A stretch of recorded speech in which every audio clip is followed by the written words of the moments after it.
계십니까? 네, 아가서 묵상하고 계시는 분 한번 손 한번. 새벽에 오신 권사님들은 그래도 같이 저랑 하고 계시죠? 안 계시네요. 아가서 뭘 묵상할 게 있어. 맨 이상한 이야기만. 아가서는 그래서 아가서를 정경에 넣어야 되는지 말아야 되는지가 논란이 많았습니다. 그렇지만 이 아가서가 정경에 포함된 이유는 분명합니다.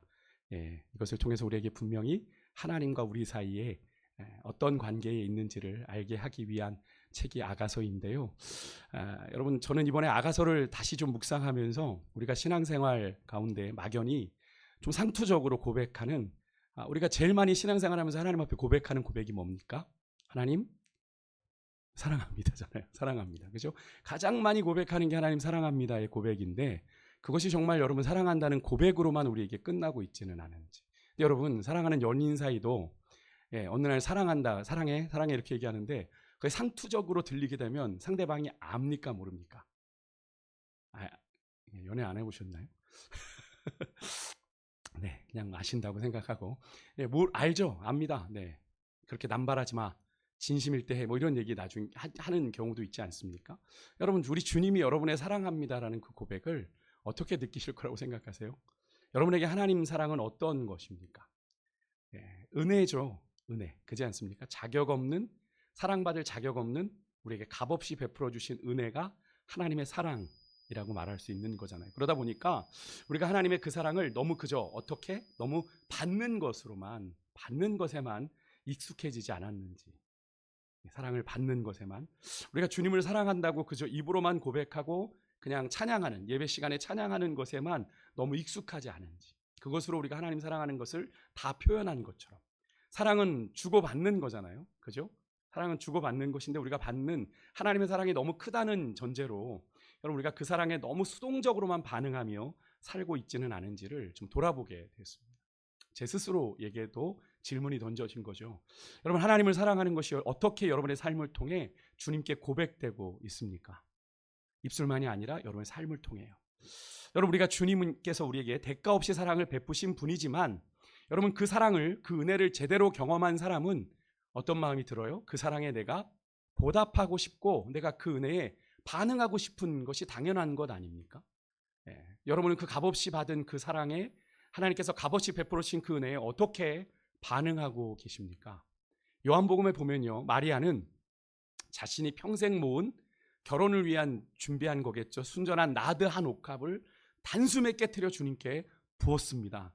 그게 상식적으로 가능하지 않으니까 주변에 많은 이들이 여인을 나무랐죠. 예수님의 제자들까지도 말입니다. 왜 그런 짓을 했냐고 말입니다. 근데 그 향기가 그 온 집에 가득했고, 그런 마리아의 주님을 향한 사랑을 담은 그 행위를 예수님께서는 칭찬하셨어요. 마가복음에선 같은 사건을 기록하면서 이렇게 예수님 말씀하시죠. 복음이 전파되는 곳에 이 여인이 행한 일도 전해져 기억돼야 된다. 여러분, 왜 그 여인의 행동이 기억돼야 한다고 여러분 말씀하셨을까요? 여러분, 이 예수님의 말씀이 무엇을 의미하는 걸까요? 여러분, 주님의 사랑을 제대로 경험하면 어떤 마음이 생기는 거예요? 그 사랑에 보답하고자 하는 그런 마음이 마리아처럼 생겨서 아낌없는 헌신이 그 사랑에 드려진다라는 걸 의미하는 겁니다. 왜요? 우리가 받은 그 사랑이 정말 크면 내가 주님 앞에 드릴 게 아까울 게 뭐가 있어요? 그렇지 않습니까? 내가 주님께 드릴 게 아까울 게 뭐가 있어요? 다 드려도 모자란 것뿐이지 않습니까? 우리가 주님의 사랑을 생각하면 말이죠.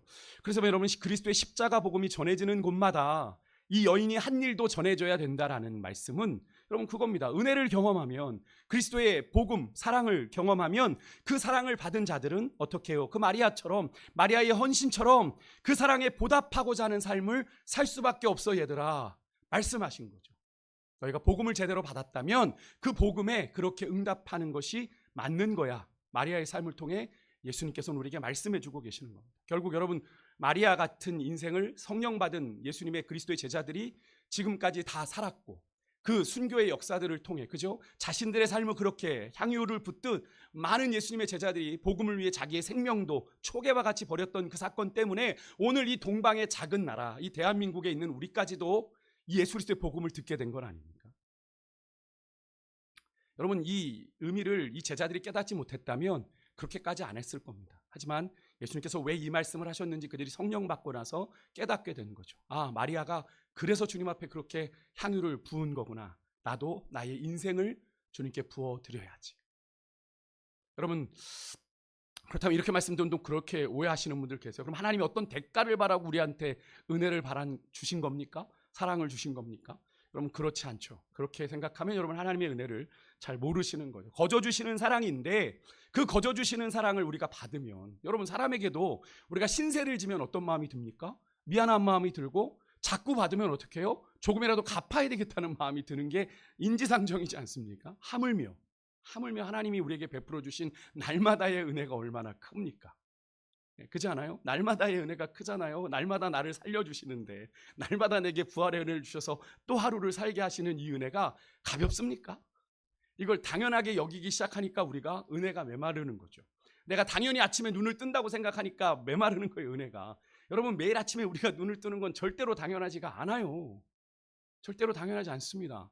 근데 하나님이 은혜 가운데 새로운 믿음의 기회를 주시고자 우리에게 또 하루를 주시는 거잖아요. 근데 우리는 너무나 그것을 당연하게 받고 있지 않은지 다시 묻습니다. 여러분의 하나님을 향한 사랑은 어떠하세요? 그의 사랑이 여러분의 삶에 어떻게 고백되고 계십니까? 우리의 존재는 우리의 신랑 되신 주님을 만남으로 이스라엘 백성들이 그러했듯이 선민이 되었죠. 선택받은 자들이 되었습니다. 그죠? 구원받았고 언약 백성으로 신랑 되신 우리 주님을 고대하는 순결한 신부로 구별되어 살아가는 존재가 되었는데, 여러분 신약의 표현대로라면 그리스도 안에 새로운 피조물이 되었는데, 그럴 정도로 우리가 주님을 만났다는 건, 새로운 피조물이 되었다는 건 새로운 창조물이 되었다는 걸 의미하기 때문에 여러분 존재의 변화가 근본적으로 일어난 거거든요. 죄인에서 의인 되게 하시는 하나님의 놀라운 은혜가 일어났는데, 여러분 우리의 삶에는 그런 존재의 변화에 걸맞는 합당한 행위와 삶이 동반되고 있는지, 우리의 삶을 보면 그리스도 안에 새로운 피조물 된 존재다운 행위와 삶이 있냐는 거죠. 여러분 우리가 묵상하고 있는 이 아가서에는요, 그렇게 솔로몬 왕의 사랑을 받은 술람미 여인의 아주 적극적인 사랑의 갈망, 추구가 잘 담겨 있습니다. 정말 님을 사랑하고 사모하는 마음이 구구절절 적혀 있어요. 뭐 이렇게 얘기하셨습니다. 남녀 간의 사랑이니까 이렇게 열렬할 수 있지 라고 폄하하실지 모르겠지만, 여러분 이 모습이요, 여러분 우리 신랑 되신 우리 주님과의 우리와의 관계여야 하는 겁니다. 하나님이 이스라엘과 맺은 시내산 언약은 제가 무슨 언약이라고 말씀드렸죠? 인간에게 비유하면 혼인 언약이다, 결혼 언약이다 라고 말씀을 드렸어요. 그래서 이스라엘이 하나님과의 그 언약을 깨트리고 우상을 섬길 때 하나님이 누구를 보내? 호세아 선지자를 통해서 고멜이라고 하는 그 부정한 여인을 데려왔죠. 그죠? 그래서 아내 삼게 하셨습니다. 꼭 하나님이 이스라엘, 우상 숭배하는 이스라엘 자꾸 품으시는 것처럼 말이죠. 근데 호세아에게 그런데 그렇게 데려왔는데 이 고멜이 또 정신 안 차리고 결혼해놓고 또 나가서 바람을 피네요. 그런데도 불구하고 하나님은 그 여인을 또 데려오랍니다. 여러분 그것이 무엇을 의미하는 거예요? 하나님과 언약했는데도 불구하고 우상을 섬기며 끊임없이 영적인 간음을 저지르는 이스라엘 백성들을 향해서 너희들의 그 간음을, 영적 간음을 호세아 선지자를 통해 상징적으로 고발하신 거죠. 너희들이 지금 이러고 있어. 하나님 앞에, 너희들 하나님 앞에 이러고 있어. 그렇다면 여러분 우리는 어떠합니까? 우리는 어떠해요?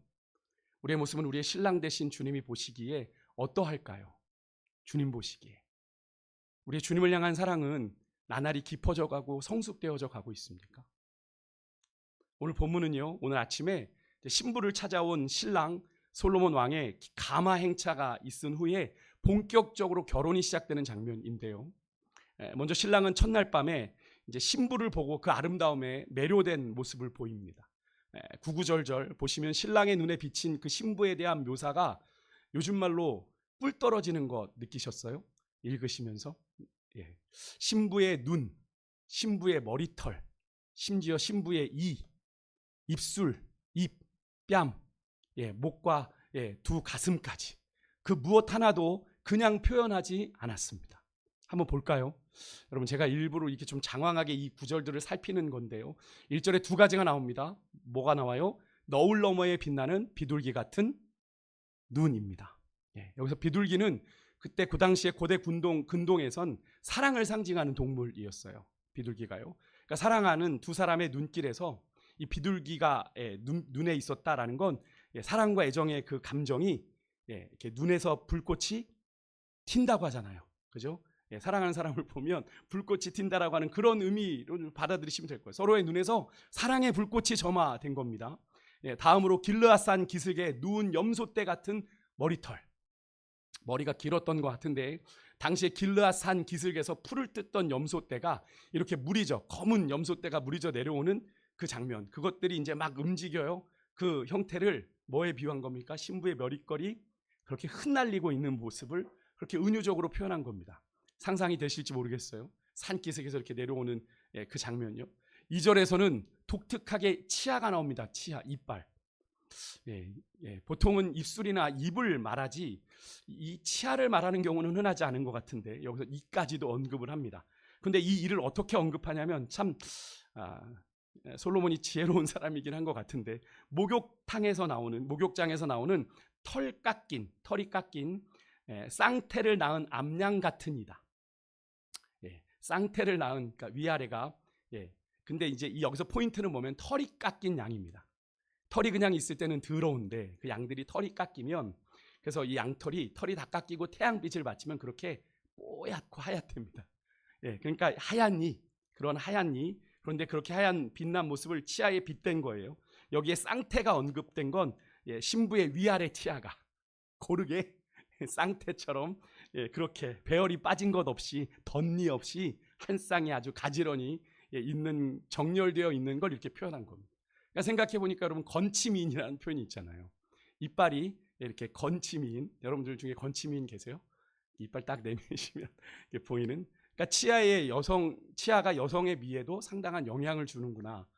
이걸 보면서 그런 생각을 해보게 되는데 상당히 영향을 주는가 봐요. 이어지는 이제 3절에 보면 입술이 나오고 입이 나옵니다. 입술은 홍색실 같고 입은 어여쁘다 되어 있는데 여기서 입술은 그냥 우리가 상상하는 여인 그대로의 입은 입술입니다. 홍색실이니까 여기서 입술은 그냥 우리가 상상하는 붉은 입술이겠죠. 여인 그대로의. 근데 이 11절에 이제, 그런데 그게 이제 11절에서는 이렇게 표현이 돼요. 입술이 꿀이 떨어지는 것처럼 매력적인 입술이다. 11절에서는 이렇게 표현합니다. 꿀이 떨어지는 것처럼 얼마나 꿀 떨어지는. 근데 뭐 사랑의 눈이 멀면 어떻게 머신들 그렇게 안 보이겠습니까? 입이 여기서 이쁘다는 표현이 나오네요. 입이 어여쁘다. 여기서 입은 그냥 입의 모양이 어여쁘다라는 의미가 아니고요. 여기서 입은 말하는 걸로. 입은 참 의미가 있는데요. 입의 모양이 어여쁘다. 말하다, 다바르라고 하는 이 단어에서 나온 미드바르가 여기에 참 의미가 있는데요. 입의 모양이 어여쁘다. 말하다, 다바르. 여기에 입은 말투를 의미하는 거예요.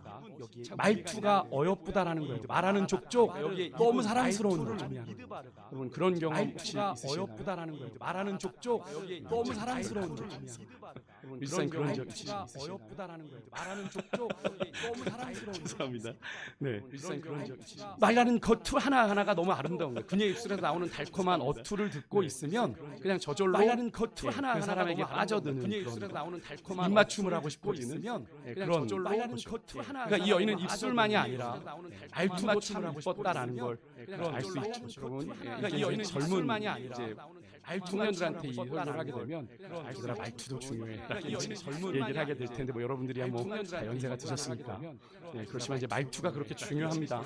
또 3절 나머지에 보면 그녀의 뺨이 나오는데 뺨은 성류 한쪽 같다. 이제 말투가 그렇게 중요한 상상이 되시죠. 3절 나머지 4절에서 그녀의 목이 나오는데 뺨은 성류 한쪽. 목은 무기를 두려고 건축한 다윗의 망대에 4절에서 방패 1000개, 방패 1000개를 다룬 용사의 모든 방패가 달린 망대 방패. 무엇을 의미하는 거냐면 그녀의 목에 걸린 목걸이, 용사의 모든 방패가 치장한 목걸이를 말합니다. 그래서 방패는 단순한 방패 이상의 의미를 가지지 않을까. 솔로몬이 자신의 부를 과시하기 위해서, 그래서 방패는 단순한 방패 이상의 의미를 만들었던 기억이 솔로몬이 아시죠? 자신의 부를 그 금방패가 좀 떠오르는 금방패. 여인의 액세서리는 여인들이 자신을 치장하고 마지막으로 꾸밀 때 쓰는 게 액세서리 아닙니까? 그러니까 당시의 목은 어떤 의미가 있었냐면 자부심, 자랑의 의미가 있었다고 합니다.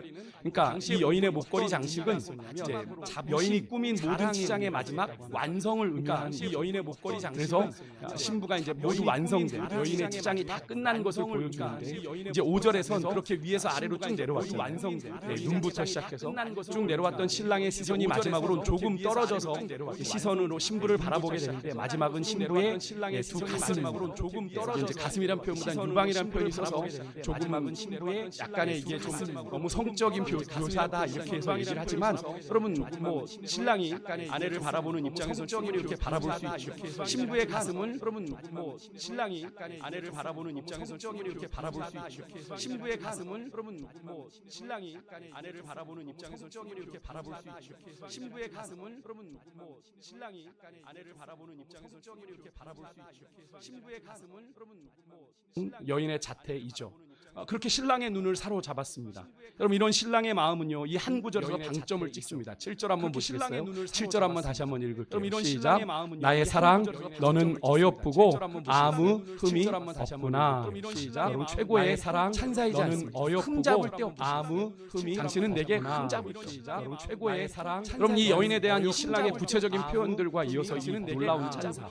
근데 여러분 정말 이 여인이 그렇게 아름다워서 이렇게 사랑스러운 것일까요? 여러분 아니면 여러분 정말 이 여인은 너무나도 사랑스럽기에 그렇게 아름답게 본 것일까요? 여러분 아니면 여러분 정말 이 여인은 너무나도 사랑스럽기에 그렇게 아름답게 본 것일까요? 저는 후자이지 않을까 싶습니다. 왜냐하면 이 여인이 앞에 1장에 가면 내가 검으나 아름다우니 이야기하는데 이 여인에겐 검다라고 하는 자의장에 가면 낮은 자의가 검으나 아름다우니 이야기하는데 이 여인에겐 그래서 자신의 피부가 거무스름하다. 낮은 그것을 굳이 이유를 댑니다.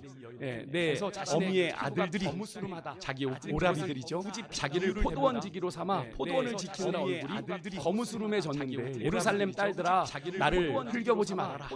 나를 예루살렘의 딸들이란 그 도시 성 안에 사는 여인들인데 그 여인들은 햇빛 볼 일이 없잖아요. 그런데 이 여인은 들에서 포도를 돌보다 보니 거무스름해질 수밖에 없는데 그런데 이 여인들 내 거무스름한 얼굴 때문에 너희들 나를 그렇게 보지 말아라 라는 표현이 나옵니다. 여러분 이 여인이 매력이 없지는 않아요. 오히려 거무스름한데도 아주 아름다운 매력이 있는데 수많은 여성을 거느렸다고 하는 이 솔로몬 그죠? 700명의 후궁과 수많은 여성을 300명의 1000명의 그죠? 여인들이 있었잖아요. 수많은 여성을 거느린 이 궁중의 왕에게 이토록 어필할 정도의 외모까지는 아니었지 않았을까 그런 생각을 해보게 되는 거죠. 그런데도 이 여인을 향한 왕의 고백 나의 사랑 너는 어여쁘고 아무 흠이 없다. 이 여인을 하고 이렇게 향한 왕의 고백 얘기한 것은 그녀가 정말 흠이 없어서가 아니고요.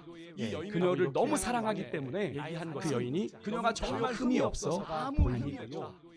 그녀를 사랑의 눈물만 아무것도 안 보여. 그 여인이 그런 흠이 없어. 여러분 이런 신랑의 고백은요. 여러분 우리가 아직 죄인 되었을 때에 여러분 우리에 대한 자기의 사랑을 확증해 보여주셨던 우리의 신랑 되신 우리 주님의 우리를 향한 사랑의 고백의 사랑을 확증해 보여주셨던 우리의 신랑 여러분 우리가 죄인인 우리를 흠이 없다 하시고 우리를 의롭다 하신 것 여러분 하나님의 십자가 사랑 때문이죠. 여러분 우리가 죄인인 십자가 사랑이 로마서 4장 7절의 말씀처럼 죄인된 우리의 하나님의 십자가 죄를 가리워 준 것이지 여러분 우리가 흠이 없지는 않은 말씀처럼 흠이 있는 존재예요. 연약한 자예요. 그런데 여전히 수많은 죄로 인해서 상처와 흠이 있는 존재인데 그런 우리를 주님이 사랑하셨는데 어떻게 사랑하셨습니까? 여전히 수많은 자신을 내어주시기까지 있는 존재인데 그런 우리를 주님이 그래서 아무 흠도 없으신 주님께서 우리를 위하여 십자가의 죽으심으로 허물 없는 우리를 흠이 그래서 아무 흠도 없으신 주님께서 해주신 것이 십자가의 죽으심으로 그 사랑이 오늘 우리를 살게 한 것이고 오늘 우리 인생의 걸음을 여기까지 그 사랑이 그렇게 자기 자신과 바꾼 여러분 한 분 오늘 우리 인생의 걸음을 여러분 우리 주님 보실 때는 얼마나 사랑스럽게 자기 자신과 바꾼 여러분 한 분 오늘 우리 인생의 걸음을 여러분 우리 주님 보실 때는 오늘 우리가 함께 읽은 이 아가서를 통해 만나는 이 신부를 향한 이 신랑의 극찬은 자격 없는 우리 한 사람 한 사람을 향한 우리의 신랑 되신 우리 주님의 마음인 겁니다. 그래서 제가 여러분에게 이렇게 좀 장황하게 설명을 드렸던 건데요. 이 마음을 구약에 오늘 우리가 아까 찬양했죠. 스바냐 선지자는 이렇게 고백한 거예요. 스바냐 3장 17절 우리 같이 다시 한번 읽겠습니다. 시작. 너의 하나님 여호와가 너의 가운데 계시니 그는 구원을 베푸실 전능자시라. 그가 너로 인하여 기쁨을 이기지 못하여 하시며 너를 잠잠히 사랑하시며 너로 인하여 즐거이 부르며 기뻐하시리라 하리라. 아멘. 여기서 중요한 구절이 뭡니까? 그가 너로 인하여 기쁨을 이기지 못하세요.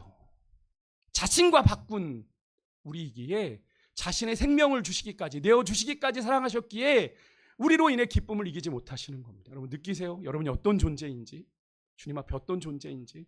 우리로 인해 주님이 기쁨을 이기지 못하는 존재. 그래서 여러분은 우리 주님의 꿀 떨어지는 사랑의 시선을 온몸으로 받는 존재인데, 여러분은 그 사랑을 정말 온몸과 마음으로 느끼며 살고 계십니까?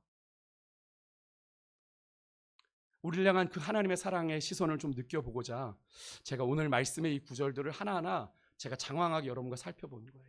주님의 시선을 따라 눈, 입, 입술, 이, 그녀의 목까지, 가슴까지 하나하나 살펴보면 오늘 여러분 주님의 시선을, 여러분을 향한 그 주님의 시선을 온몸으로 느끼고 그 사랑에 여러분 우리의 전부를, 오늘 이 술람미 여인이 자신을 찾아온 신랑에게 자신의 온몸을 이제 내어놓게 되는데요.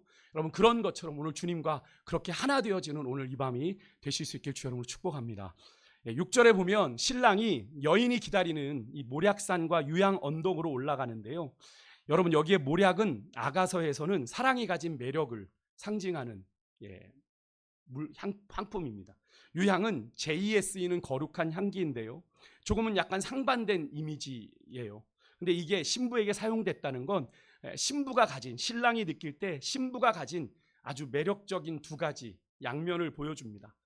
무한히 가까워지게 하는 매혹적인 사랑의 막 끌림이 이 모략을 통해서 있고요. 그런데 또 도저히 가까이 할 수 없는 거룩함이 내 신부에게서 느껴지는 겁니다. 우리가 첫날 밤을 보낼 때의 기분들을 생각해 보시면 좀 이해가 되지 않을까. 이것은 결혼식을 위해서 화려하고 아름답게 단장한 신부를 신랑이 보고 있자니 이전까지는 전혀 경험해 보지 못한 별천지를 경험하는 것 같은 거죠. 내 앞에 있는 그 여인을 바라보니 정말 가까이 할 수 없는 영역에 정말 가까이 가보고 싶다라고 하는 은밀한 사랑의 그런 마음이 막 솟구치는 그런 모습을 이 안에 담고 있는 겁니다. 그러면서 신랑은요, 그런 자신을 위해 지금까지 순결을 지켜준 신부의 아름다움을 여러분 칭송하고 있습니다. 8절에 보니까요, 이 왕인 이 한 남자를 위해 정절을 지켜준 이 신부를 신랑은 뭐라고 표현하냐면 레바논 산에서부터 아마나산, 스닐산, 그리고 헤르몬산 같이 아무나 쉽게 근접할 수 없는 높은 산 같다. 나의 여인이. 그렇게 표현합니다. 12절에서는 그런 신부를 잠근 동산이요, 덮은 우물이요, 봉한 샘이다 라고 칭송을 합니다. 누구 하나 건드리지 않은 그런 순결한 여인이다라는 걸 의미합니다. 이렇게 신랑은요, 자신을 위해서 몸을 함부로 하지 아니하고 정절을 지켜준 이 신부를 극찬하면서 9절에서 그 신부가 자신의 마음을 빼앗았다라고 표현해요. 정말 신랑은요, 신랑의 눈빛 하나, 목걸이 구슬 하나에 그의 마음이 완전히 무장해제되어 버립니다. 10절에 보세요. 그녀의 사랑이 포도주보다 진하고 어떤 향품보다 향기롭다.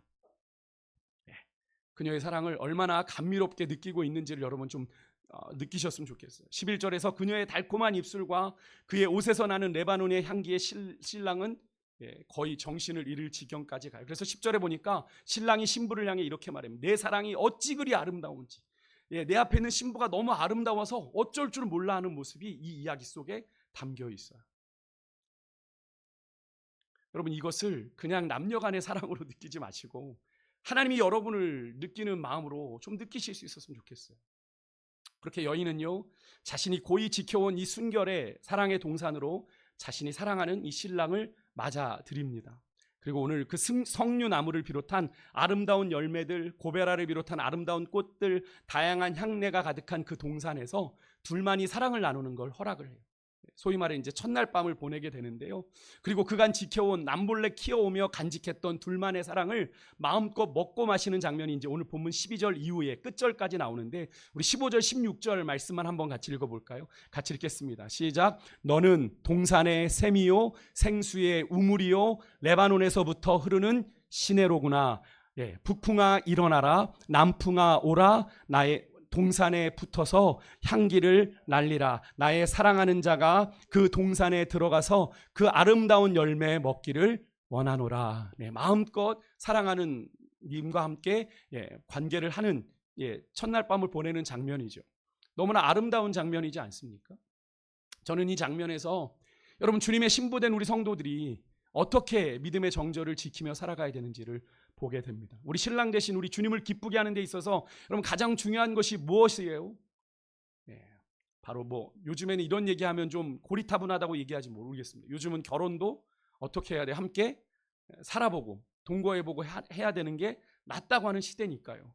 이렇게 남녀 간에 서로를 향해 순결을 지켜주는 이 이야기는 그냥 낭만이 됐어요. 그리고 고리타분한 것으로 치부하는 그런 오늘의 세태지만 여러분 사람과의 관계에서도 하나님과의 관계에서도 여러분 이 순결의 문제는 너무나 중요한 거죠. 세태가 그렇게 변했다고 하더라도 주님께서는 그것을 우리에게 얘기하고 계시는 거예요. 그래서 사도 바울은 디모데전서 4장 12절에 젊은 디모데를 향해 이렇게 말했습니다. 누구든지 내 연소함을 업신여기지 못하게 하고 오직 말과 행실과 사랑과 믿음과 정절에 있어서 믿는 자에게 본이 되라 라는 말씀을 하고 있는 겁니다. 여러분 우리는 주님 앞에서 믿음의 정절을 잘 지키고 계십니까? 계시는 분이세요? 서두에 제가 말씀드렸지만 우리 성도들은 다시 오실 신랑 되신 우리 주님을 기다리는 신부들입니다. 우리 주님을 향한 믿음의 정절을 지킬 의무가 있죠. 제가 이스라엘의 결혼 풍습을 이야기하면서 정혼을 한 뒤에 1년 동안 남자가 오기까지 여인에게는 어떤 의무가 있어요? 정절을 지켜야 될 의무가 있습니다. 제가 그래서 마리아가 성령으로 임신된 것이 어마어마한 일이었다라는 얘기 말씀드리지 않았습니까? 여러분은 어떠세요? 여러분은 그렇게 다시 오실 주님을 향한 여러분의 믿음의 정절을 잘 지키고 계십니까? 오늘 이 술람미 여인이 그러했던 거죠. 그래서 잘 보존했던 그 자신의 그 샘에 신랑을 모셔와 함께 마시고 누렸던 것 같은 그 은혜를 여러분 우리가 누릴 준비가 되었습니까? 우리가 당장 믿음 생활이 현실적으로 어렵다고 힘들다고 여러분 주님 앞에서 내가 지켜야 될 믿음의 정절을 타협하며 지내고 계시진 않으세요? 아가서에서 나오는 것처럼 하나님과 우리의 사랑을 의미하는 이 포도원을 헐고자 하는 여러분 작은 여우들이 있어요. 작은 여우들. 이 여우들은 그 당시에 상징이 뭐냐면 이렇게 약간 성적인 의미인데요. 성적인 남봉꾼들 혹은 너무나 성적인 관계에 집착하는 남자들을 말합니다. 그러니까 이 여인이 너무 아름다우니까 그런 여우들이 호시탐탐 이 술람미 여인을 노리는 거예요. 그런 장면이 나오거든요. 여러분 우리에게도 하나님과 우리 사이를 그죠? 우리가 하나님과 우리의 사랑을 의미하는 게 이 아가서에서는 포도원이에요. 포도원을 갖고 가는데 하나님과의 그 사랑의 포도원을 허물려고 하는, 그래서 우리로 의심하게 하고 회의하게 하고 하나님과 우리의 사랑을 어긋장 놓으려고 하는 작은 여우들이 존재해요. 지금도 존재합니다. 그 당시에도 존재했지만 지금도 존재합니다. 우리가 하나님을 향한 믿음의 정절을 지키지 못하도록 세상의 쾌락으로 죄가 우리의 몸과 마음을 지배하도록 여전히 우리를 미혹하는 것들이 많이 있죠. 여러분 제가 새벽에도 그런 말씀 드렸어요. 이제 곧 있으면 조기 대선이 한 달도 남지 않아 더 난리던데 여러분 이제 이렇게 되면 믿는 자들도 어디 가요? 전 보러 가야죠. 내 운명이 어찌 될지. 그런 시대가 올 거 아닙니까? 여러분 그게 아무렇지도 않게 진행이 됩니다. 오죽하면 점의 무당들이 그러겠어요. 30%가 대선 선거 때 되면 30%가 교인이라고. 교인이에요. 그 사람들은 교인이에요. 성도라 감히 부를 수 없죠. 주님을 향해서 믿음의 정절을 지키지 못하는 자들을 향해 어떻게 성도라 부르겠습니까? 그냥 교회에 등록된 교인인 거죠. 그런 것들이 여러분 신앙의 우리의 믿음의 정절을 흐트러뜨리는 겁니다. 근데 아마 그렇게 생각할 겁니다. 요번만 눈 딱 감고 하고 회개하지 뭐. 여러분 그게 온전한 믿음일까요? 여러분 그렇게 생각하면 여러분 그 믿음은 이미 하나님 앞에서 너무나도 얄팍한 꼼수를 부리는 그 믿음인데 하나님이 그 마음을 온전히 받으실까요? 우리가 판단할 일은 아니겠지만 주님이 판단하시겠죠. 여러분 우리가 다시 오실 신랑 되신 우리 주님은 우리가 믿음의 정절을 지켜서 믿음의 선한 싸움을 잘 싸워내 주님 오실 길을 잘 예비하는 자들이 되기를 원하세요. 근데 그것이 우리에겐 참 요원하게 보이는 게 문제입니다. 우리에게 참 오랜 뒤에 일어날 일처럼 느껴지지만 여러분 우리의 삶에 내일이라는 것이 늘 보장되어 있지가 않아요. 우리는 늘 이때를 준비하며 살아야 되는 겁니다. 그렇지 않습니까? 여러분 오늘 이 밤 우리 안에 주님 아닌 것으로 우리가 우리의 마음에 위안을 삼고 있는 것, 내가 의지로 삼고 있는 그 무엇이 우리 안에 있지 않습니까? 여러분 여기 저는 이 말씀을 아가서를 묵상하면서 이 여우를 작은 여우라고 표현했습니다. 작은 여우. 작은 여우가 뭡니까? 작으니까 우리가 얼마든지 무시할 수 있는 겁니다. 그죠? 뭐 그런 것쯤이야. 언젠간 잡으면 되겠지. 여러분 근데 그 작은 여우가 여러분 하나님과 우리 사랑으로 만들어진 그 포도원을 얼마든지 헐 수 있다라는 거예요. 여러분 작다고 무시하지 마시고 얼마든지 하나님과 우리의 사랑을 망가뜨리고 허물 수 있는 작은 여우가 우리 주변에 존재하고 있다는 걸 여러분 아셔야 돼요. 오늘 밤 우리가 정말 주님 사이에 우리와 주님 사이에 아름답게 가꾼 이 사랑의 동산 이것을 헐고자 호시탐탐 노리는 작은 여우를 우리 안에서 붙잡는 밤이 되기를 소망합니다. 잡아 없애야 돼요. 그 방법은 다른 게 아니라 성령의 불을 밝히는 겁니다. 성령의 불을 밝혀야 여우가 틈타지 못하죠. 어두워지면 여우가 들어오는 거예요. 여러분 우리는 주님 오실 길을 예비하는 성도도 어떻게 해야 돼도 등불을 밝혀야 되잖아요. 이 등불은 뭡니까? 성령의 등불을 밝혀야 되는 거죠. 오늘 밤 여러분 우리 신랑 되신 주님을 향한 우리의 등불을 들고 여러분 우리의 믿음의 정절과 정말 주님을 향한 우리의 사랑을 고백하는 그런 밤이기를 소망하고요. 주님이 여러분을 얼마나 사랑스럽게 바라보시는지 오늘 이 밤 여러분이 기도하는 가운데 여러분 하나님이 그 시선을 여러분의 정말로 머리부터 발끝까지를 스캔하며 꿀 떨어지시는 그 눈빛을 느낄 수 있는 그런 밤. 이런 나를 이렇게 사랑해 주십니까? 고백하며 그 주님의 은혜 앞에 나아가는 그런 오늘 이 밤이 될 수 있기를 간절히 소망합니다. 우리 같이 찬양하겠습니다.